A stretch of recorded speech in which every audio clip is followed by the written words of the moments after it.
Valley High School head coach Bo Miller, players Brooklyn Ellis, Sophie Hutchison, and Emma Edwards. Coach, appreciate the time. Just some thoughts, I'll get some questions. Well, I mean, they had a good game plan. They challenged us to make it from the outside, and we didn't shoot very well. And, you know, up here, if you don't shoot very well, you go home early. And I think we were 2 for 22 from the three-point line, 12 for 20 at the foul line. That's, you know, you can't win when you get up here like that. You got to make shots. And, you know, we just didn't make shots today. Questions? You guys got off to such a hot start there, 10-0, before they even got their first field goal. What adjustments did they make against you guys to get back into it? I think we quit taking it to the basket. We started shooting from outside, and I think it just carried over. Everybody started shooting from outside. When we took it to the rim, good things happened, but I think we were settling for outside shots there after we got up. So how challenging was the scout for them? I know I've seen them a few times in person earlier in the year without Emma Moore, without the shoot girl. They played a large portion of their season not close to full strength. So now that they, I guess, they're still not at full strength, but now that they have a lot of those high-impact players back, I'm sure you watched them several times. Just kind of curious the differences that you see from maybe January to now. Well, it doesn't matter who they had out there. They played the same system. You know, they all play hard and they all shoot well. You know, he does a really good job of making them play hard, and he gets a lot out of their girls. So I knew they'd play hard. You know, they made some shots today. They made some shots. I know they do that a lot, but I know they had 12 threes maybe? Something like that? 11, so yeah. I know you've already touched on it some, but just specifically talking about long range, can you talk about how big of a factor that was, both in terms of how hot they were and just also kind of Well, I mean, that's part of our game. You know, get to the rim and kick out and shoot threes, and when you're not making them, it really hurts you. I mean, 2 for 22, that's not good for anybody, you know. But you know, our girls played hard. We stayed in to the end. We just didn't make shots.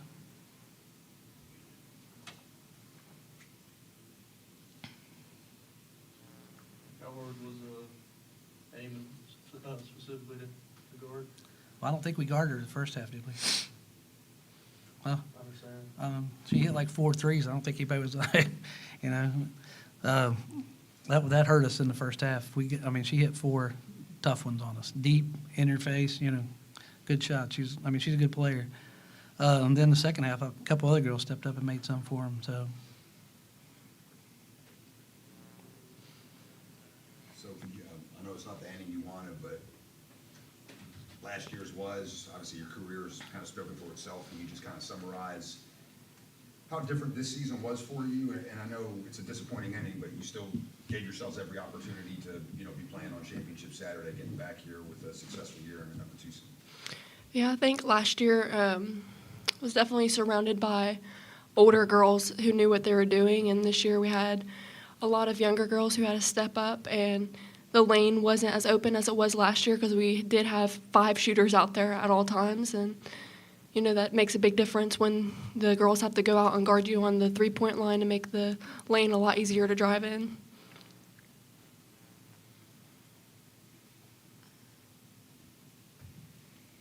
Any further questions? Coach Ladies, thank y'all very, very much. Well, good for you all, the rest of the team there.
I know.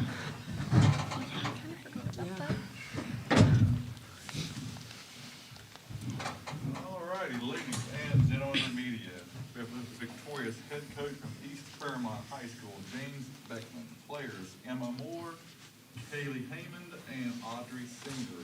Coach, congrats on the win. Just some thoughts, we'll get some questions. Thank you. What a game. Wow. We were ready for this. This is a good team. This is a good program, and our kids have bought in to what we've sold them all season long. And the game plan that we had going into this game, I was very pleased with it, with the coaching staff that put a long hours in and selling it to our kids at practice after we punched on Tuesday of our victory over Grafton. We went to work on Thursday, and I thought the game plan was well thought out, and these girls did a heck of a job. But to shoot 50%, as what you said, behind the three-point line, is incredible here. This is a hard place to shoot, and we've learned it for years past. And we've done a lot of work this offseason, scheduling in season, to help shoot at the Civic Center, from practicing outside to going to venues where they have that open background like it does here in the student Civic Center with the student section. So kudos to these girls, kudos to this team. I'm happy for them, proud of them. About your game plan, what were some of the finer points of that? What was the key to it? Number one, trying to continue to keep, and that's a tall task at that, keeping Sophie Hutchinson from getting downhill. She's a dominant player. She's a fantastic player. And to be able to keep her from getting downhill, to keep them playing quickly in transition like they like to play. Throwing one, throwing two girls at her. A lot of things, if you've been able to watch us over the years, we changed completely what we did. And we learned that here at East Fairmont, learned it down here at the Civic Center. You have to adapt. It doesn't matter what seed you are, whether we've been the 1, 3, 5, and now 7. It's who plays the best that day. And those kids stay true to the game plan. Did we have hiccups at times? Yeah, we did. Rebounding is still an issue that we talk about all the time, but as a collective group, they wanted it. Kaylee, you guys spent so much of the season, basically all of the season, not playing at full strength. How much better is this team now than maybe the team in, I guess, the first or second week of January? A lot better. We all play as a team better now that we're all together like we were last year or the year before, actually. It means everything to me for everyone to be back and healthy. Coach, you talked about, you guys made a bunch of daggone threes, but perhaps equally as impressive, you held in the 2 of 22 from beyond the arc. I mean, can you talk just a little more about what made you successful on both sides of that? Shading the shooters, and our man principles, be able to see ball you man principles, the basics when you learn it, and continue to have the next girl standing. If somebody gets beat off the dribble, the next one in rotation. So we spend a lot of time in our breakdown drills of how to play 1v1 to our rotation. So a lot of kids know players, they do. And to chase kids off the line, and we've talked about how hard it is to shoot here, defensive-wise is what's going to get you a championship. And these kids have bought in defensive-wise. They know if they want minutes on the floor, they're going to have to play defense for us. And they've bought in. How do you go about getting another hot 3-point night in the next game to play? We spend a lot of time on shooting. We spend a lot of time, more so this year than what I've done in the years past.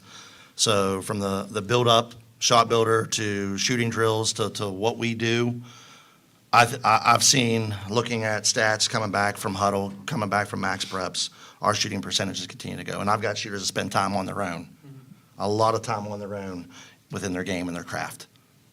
James, nobody wants to come up short here, but in a way, does coming up short in some of those late tight spots help in a situation like today? I mean, are you able to draw back on past experiences and remember, I know what to do here, I know what not to do here? Absolutely, yeah. And this is the 4th year in a row that we've been here, and we've learned you can't be stubborn and be true to what works in the first part of the season may not work in the middle of the season, and may not definitely work at the end of the season. But we have to adapt to the team. And we have adapted here lately. What's this, 9 out of 10 we've won? But when have you ever seen, if you followed us, Greg, what you have, have you seen us play the style. You have to be able to adapt down here in Charleston because everyone's good from 1 through 8. And we've changed a lot to be able to get to where we want to be in that semifinal Friday. This is the third time East Fairmont girls basketball's got there. And I'm happy for East, and I'm happy for these girls. What do you think it says about the mental fortitude of this group to, weather that storm early, fall behind 12-0, and then answer with a 20-2 run? We talk about weathering the storm all the time. This is not the first time that we've been down. It was, 10, 12-0 we were down. We were able to come back one shot at a time, one possession at a time. These kids are resilient. So I knew just if one started falling, then two would fall, and then we got in a rhythm. And once we got it even and took the lead, I'm like, we're going to be okay. And I've got shooters, I've got kids that, and we didn't want to play this up and down style with them. So we were able to manage clock and get good quality shots. Didn't get it every possession at times. I know it drove us crazy because sometimes we force things that we don't need to force. But at the end of the day, we found a way to win. Emma, what's it like? You've been back now, I know, for a little while, but how tough was it to have to miss some time and then being back now in the lineup? What did you provide this team that maybe they were lacking a little bit? And is it beneficial at all to kind of see things from a coach's perspective when you're sitting over there and having to take in the games as much as you don't want to? It's very beneficial because, it was very hard for me to sit and watch because obviously it's my last year and I wanted to be out there, but I feel like it made our team better. It had, a lot of girls in getting more experience, and that helps us in the long run. And then I'm grateful to be back, and I just leave it all out there. Speaking of leaving it all out there, I thought you came up really big early there in the third quarter. Can you talk about how important that stretch was for you and the team? It was very important because I knew, we all knew that they were it was right after halftime, so we all knew that they were going to come out, maybe try something different, give a lot of effort, but I feel like from the way we played, we stopped them, did something new off the bat, we doubled. We had a good game plan. Audrey, you got experience some last year, but you've taken on a more expanded role this year.